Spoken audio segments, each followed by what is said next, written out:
A atração a seguir é recomendada para todas as idades.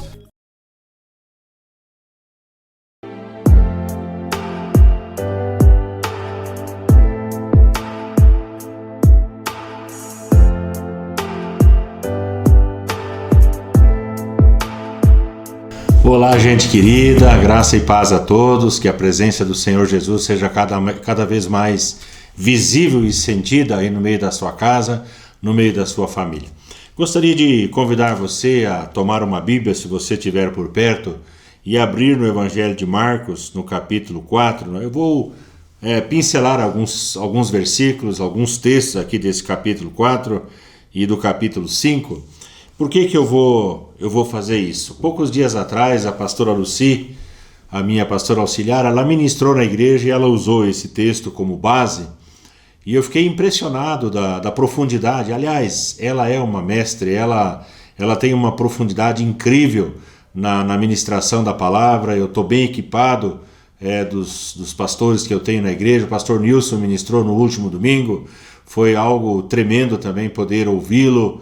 Uma profundidade de exortação, já é um pouquinho diferente daquilo que a pastora Lucy ministra. O pastor Cláudio, um evangelista fantástico, fenomenal. O pastor Erich, um homem elegante, de uma palavra profunda, ministrada com amor, com sabedoria, com muita graça. Então há uma equipe pastoral dentro da casa do Pai, na Igreja do Nazareno em Lages, disposta a sempre ensinar e pregar a palavra do Senhor dentro da sua diversificação. Louvo a Deus porque a nossa equipe é uma equipe coesa, uma equipe unida, dentro desse processo de discipulado que nós temos agora, fazendo toda a cobertura da igreja, graças a Deus, praticamente a igreja toda coberta e guardada dentro do processo de discipulado.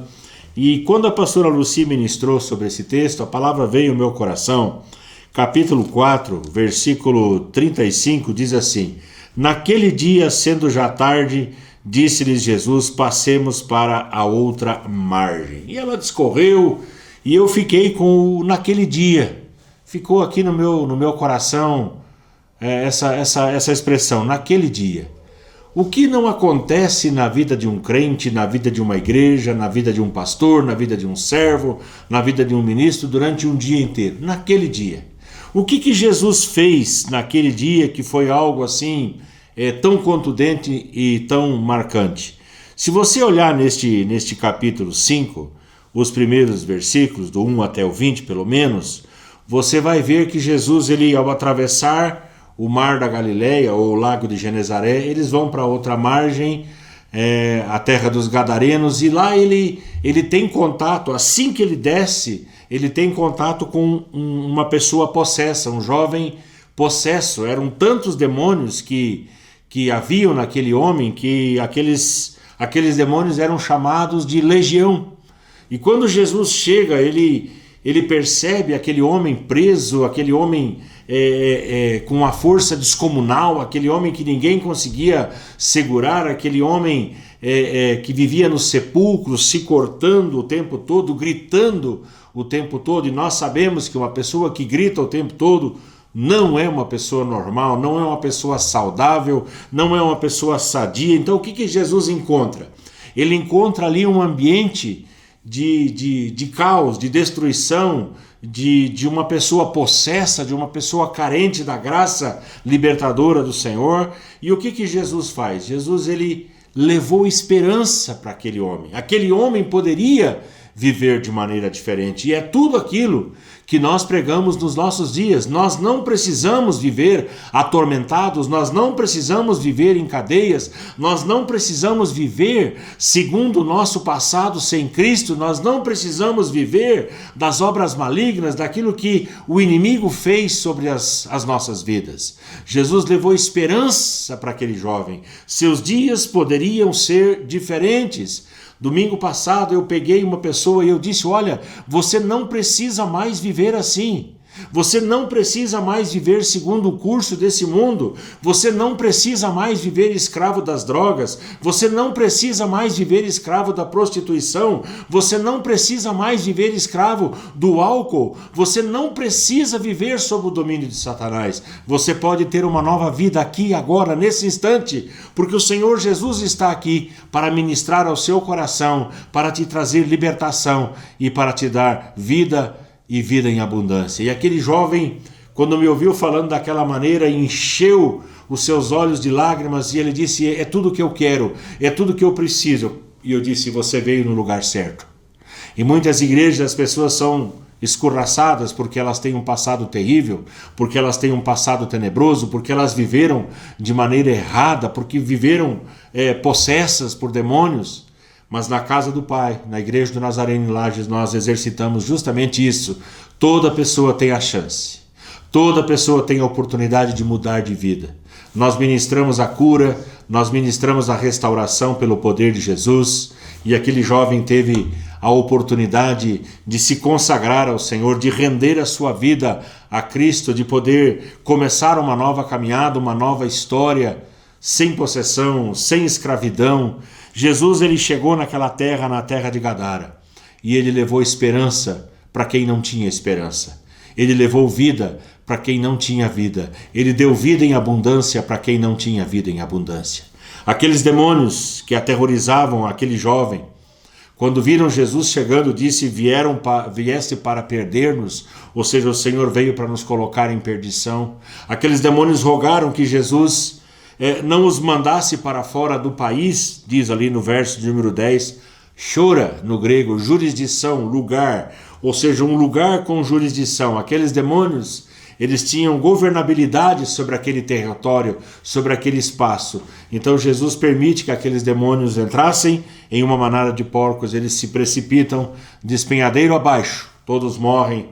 Então as pessoas que ficaram sabendo pediram que Jesus fosse embora daquela terra, que Jesus saísse dali.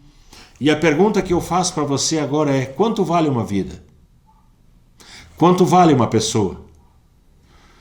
Aquele ato de Jesus de libertar aquele jovem, de libertar aquele homem, deu um prejuízo de pelo menos 2.000 porcos aos porqueiros. E eles pediram que Jesus se ausentasse da sua terra. Porque se para cada pessoa que Jesus fosse libertar, o prejuízo fosse de 2.000 porcos, eu não fiz a soma, não fiz o cálculo, mas é um cálculo substancial. Jesus, sai daqui. Jesus, volta para a tua terra. Você veio aqui para nos causar prejuízo. Quanto vale uma vida? Quanto nós estamos dispostos a pagar pela libertação de uma família, pela libertação de um casal, pela libertação de um jovem que está preso ou possesso às drogas ou à prostituição? Quanto vale uma vida? Quanto nós como igreja estamos dispostos a investir até que aquela pessoa seja totalmente livre e possa andar com o Senhor Jesus em vida plena? Quanto vale uma vida? Quanto vale essa vida que você tem ministrado? Quanto vale essa pessoa sobre quem você tem orado? Quanto vale essa pessoa para quem você tem falado de Jesus? Quanto vale essa vida que tem chegado muitas vezes para a sua igreja sujo, maltrapilho, machucado, ferido, preterido, deixado de lado? Quanto vale essa vida? Nós precisamos pensar nisso. Quanto vale? Qual o valor de uma alma? Qual é o valor que uma pessoa tem? Não existe valor sobre a face da terra que possa ser maior do que uma vida liberta, do que uma vida consagrada, do que uma vida no altar do Senhor, do que uma pessoa em perfeito juízo, como aconteceu com ele. Procuraram o jovem e encontraram ele, como diz o texto, aquele que tiver a legião, encontraram ele, versículo 15, vestido em perfeito juízo. Andava nu pelas quebradas da vida, andava gritando o tempo todo, andava se ferindo com pedras, se cortando, se machucando, mutilando o seu corpo, porque não encontrava uma razão para a sua existência, não encontrava uma razão para continuar vivendo, não tinha forças, até que Jesus, o mais valente, chegou e amarrou o valente para que ele pudesse ser livre, pudesse ser liberto, em perfeito juízo, em pleno estado. E ele então quis acompanhar Jesus no processo de discipulado, que é o normal. É o natural de uma pessoa assim que ela é curada, querer andar com Jesus? É normal uma pessoa que ela foi restaurada querer andar com os discípulos, querer andar com aqueles que vão herdar a eternidade? Sim, é normal isso. E então Jesus diz para ele, vai, versículo 19, vai para a tua casa, ou seja, vai lá aonde escorraçaram você, vai lá aonde não te amaram, vai lá onde preteriram você, vai lá onde não te valorizaram, vai lá onde jogaram você para fora de casa, quem sabe por causa dos seus problemas. Vai lá, volta para a tua casa, conta aos teus, anuncia-lhes tudo que o Senhor te fez e como teve compaixão de ti. Olha que coisa linda que Jesus diz. Vai lá no meio da tua família, vai lá aonde te desprezaram, onde te menosprezaram, vai lá no lugar da tua machucadura, da tua pisadura, vai lá naquele lugar. Conta para eles, mostra para eles aquilo que Jesus fez na sua vida, como ele teve compaixão de você, como ele teve misericórdia de você. Isto é a obra maravilhosa que o Senhor faz na vida daqueles que são jogados para fora. Quem sabe é a sua história, quem sabe é aquilo que você está vivendo neste momento. Saiba você, e eu tenho para te dizer que o Senhor Jesus está neste momento na sua casa, à sua frente, para te dar vida plena, vida em abundância, vida a partir do seu Espírito.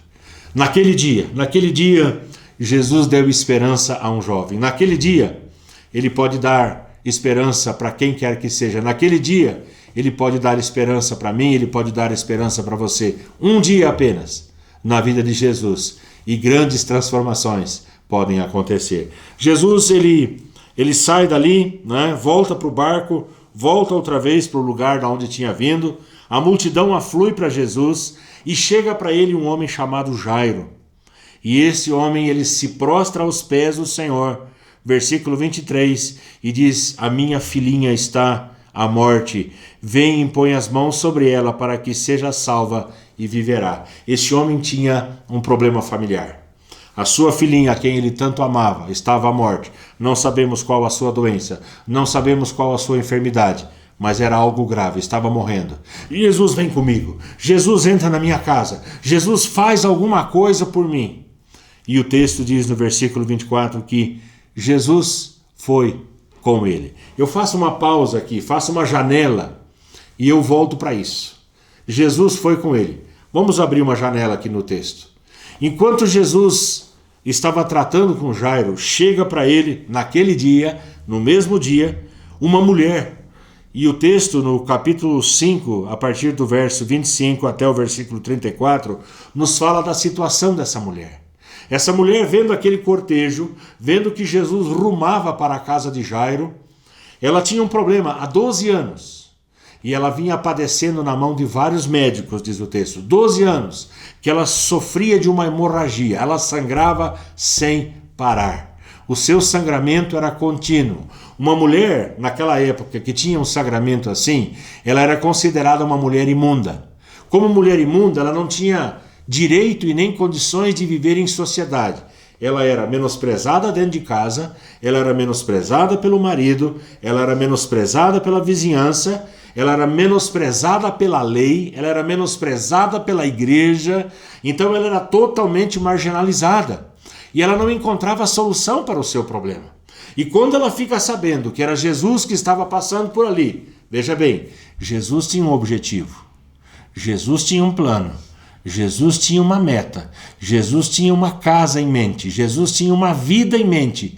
Jesus estava olhando para a filhinha amada de Jairo. E para a casa dele, ele rumava. Quando essa mulher chega e fala assim, você já ouviu várias pregações e já leu esse texto várias vezes. Se eu apenas conseguir tocar na orla do seu manto, na sua veste, se eu conseguir me esgueirar e me aproximar pela multidão e apenas tocar, ele não precisa orar comigo.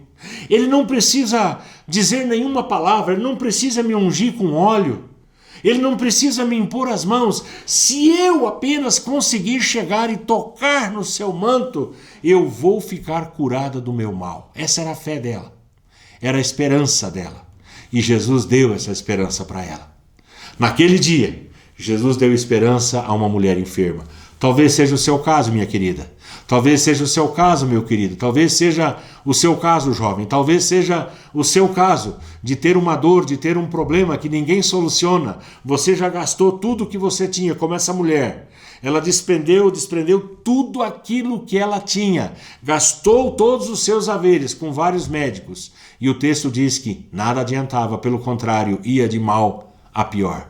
Mas o dia em que ela conseguiu tocar em Jesus, a sua vida foi restaurada. Imediatamente, diz o texto, imediatamente ela se viu curada. Quando ela tocou, o milagre aconteceu. Quando ela tocou, a bênção de Deus chegou na sua vida. E quando ela tocou, Jesus para e fala, alguém me tocou. Então os discípulos provavelmente devem ter dado uma risadinha como a minha. E eles disseram, mas mestre, o senhor está cercado de gente por todos os lados, as pessoas te tocam daqui e dali, como alguém te tocou? Jesus disse, não, me tocaram de maneira diferente. Isso me emociona. Me tocaram de uma maneira diferente. Me tocaram porque tinha uma necessidade, me tocaram porque tinha uma dor, me tocaram porque tinha um clamor, me tocaram porque tinha uma busca. E a mulher, cônscia, diz o texto, ciente do que lhe havia acontecido, disse, fui eu quem tocou o Senhor. Então Jesus diz para ela uma das coisas mais lindas que nós temos na Bíblia, filha, olha só, filha, a tua fé te salvou, vai-te em paz e fica livre do teu mal. Jesus a chamou de filha, altamente gratificante isso. Jesus lhe deu a sua paz e Jesus lhe deu a salvação, ela alcançou a cura e a salvação. A tua fé te salvou. Jesus não disse para ela, a tua fé te curou. Sim, a fé curou. Sim, a fé trouxe a bênção de Deus. Sim, a fé trouxe o milagre. Mas a fé a salvou. Um nome que nós vamos encontrar na eternidade é o nome dessa mulher. Uma mulher sem nome, mas que na eternidade foi contada entre aquelas que seriam salvas. Houve festa no céu, porque aquela mulher alcançou a cura, alcançou a redenção, alcançou a salvação. Muito bem, nós abrimos essa janela. Jesus deu esperança a um possesso. Jesus deu esperança a uma mulher. E vamos ver Jesus dando esperança à casa de Jairo. Jesus continua o seu trajeto depois do milagre dessa mulher. E as pessoas, a partir do verso 35 do capítulo 5 de Marcos, chegam para Jesus e falam assim, olha, pode parar de incomodar o mestre. A tua filhinha já morreu. Bah! Assim de pessoas portadoras de más notícias. Tem gente que parece que tem um prazer mórbido, desgraçado, de dar as notícias ruins, de ser o profeta da desgraça, de ser o profeta da maldade. Tua filha já morreu. Ora, se é jeito de dar uma notícia. E Jesus então disse para ele no verso 36, não escute essas palavras. Escute aqui, olha aqui para mim. Não escute os porta-vozes da desgraça. Tem gente esperando o dia clarear só para bater na tua casa, para bater na tua porta, para te dar notícia ruim. A internet está aí. Os meios de comunicação estão aí somente para empestear a sua mente, o seu coração de notícia ruim. Nós precisamos ser profetas de boas novas. Nós precisamos ser anunciantes da graça, da misericórdia e do favor do Senhor. Eu, como pastor, eu preciso ser o portador de uma palavra de esperança, como Jesus disse, não acuda essas palavras, não temas, crê somente. E tudo que eu tenho para te dizer neste momento é isso, não tenha medo, creia que o Senhor Jesus está aí, creia que o Senhor Jesus está chegando, creia que a sua provisão está chegando. Jesus entrou naquela casa, olhou as pessoas chorando de todos os lados e disse, ei, para que chorar? A menina não está morta, mas ela dorme. As pessoas riem, dão risada do profeta da esperança, dão risada do profeta das boas novas, dão risada do Senhor Jesus que chegou para curar e restaurar, para libertar, dão risada. É assim que as pessoas fazem com o evangelho que nós anunciamos muitas vezes. Elas riem, elas acham graça, elas gracejam, elas acham que é uma piada, e não é. O Senhor Jesus pegou o pai e a mãe daquela menina, Pedro, Tiago e João, seus íntimos companheiros, levou para dentro do quarto e disse: Talita cumi, menina, eu te mando, levanta. E a menina se levantou viva. Deram de comer a menina. Por quê? Porque Jesus é o Jesus da esperança, Jesus é o Jesus da nova vida, Jesus é a ressurreição e a vida. Ainda que a pessoa morra, se crer no Senhor, viverá, não morrerá eternamente. Foi isso que Jesus disse a Lázaro, à família de Lázaro, a Marta e Maria. Jesus é Jesus da esperança. Naquele dia, um dia qualquer na vida de Jesus, não um dia, simplesmente um dia, mas um dia de muito trabalho, um dia de levar esperança. Jesus deu esperança a um jovem possesso, Jesus deu esperança a uma mulher que estava enferma, Jesus deu esperança a uma casa, a uma família enlutada. Esse mesmo Jesus está vivo, este mesmo Jesus está aí neste exato momento para tocar você, para curar, para libertar, para restaurar, para dar vida plena, para dar vida em abundância. O que é necessário fazer, pastor?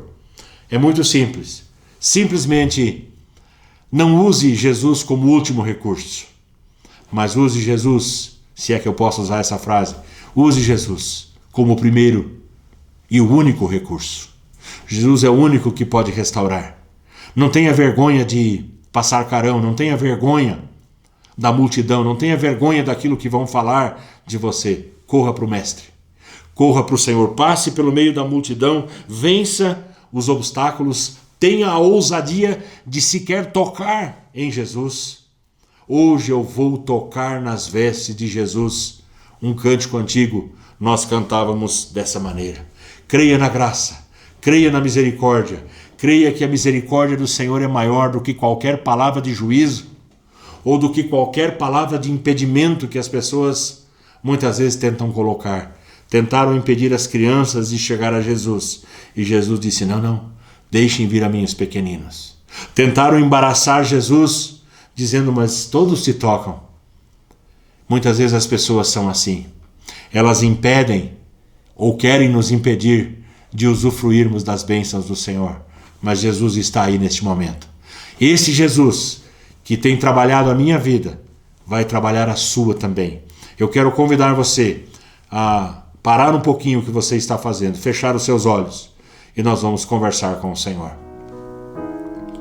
Paizinho querido, Deus de amor, Deus de misericórdia, Jesus amado, eu oro neste momento para que a tua unção de cura, de restauração, a tua unção de libertação, a tua unção de vida nova, de plena vida, de ressurreição, esteja agora no meio deste lar, no meio desta família. Onde a desesperança tem reinado, reine a esperança.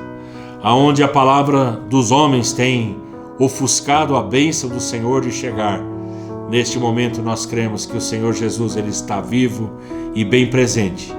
E Ele pode levar esperança onde não há, vida onde não há. Em nome de Jesus, faz um milagre nesta vida, Senhor. Faz um milagre nesta casa, faz um milagre nesta família, Senhor. Cremos que somente o Senhor pode fazer isso pelo seu poder.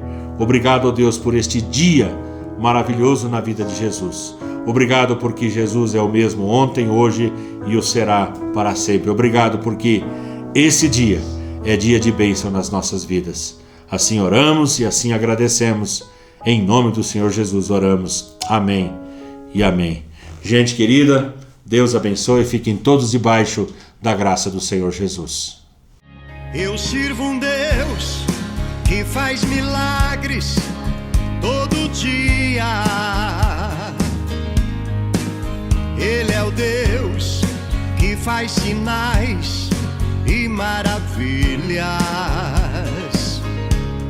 Só Ele é Deus sobre a terra e o céu. Ele é grande, Ele é bom e fiel. Ele me deu todo o amor do céu, tão divino. Seu Filho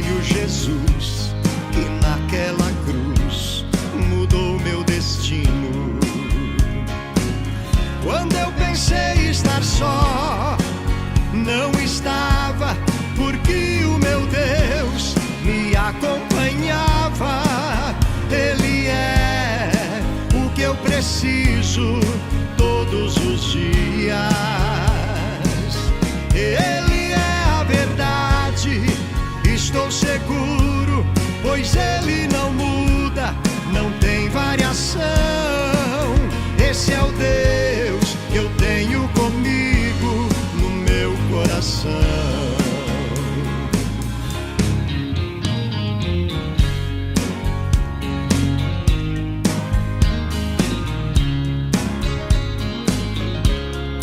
Eu sirvo um Deus que faz milagres todo dia. Ele é o Deus que faz sinais e maravilhas. Só Ele é Deus sobre a terra e o céu. Ele é grande, Ele é bom e fiel. Ele me deu todo o amor do céu, tão divino. Seu Filho Jesus, que naquela cruz mudou meu destino. Quando eu pensei estar só, não estava, porque o meu Deus me acompanhava. Ele é o que eu preciso todos os dias. Ele é a verdade, estou seguro, pois Ele não muda, não tem variação. Esse é o Deus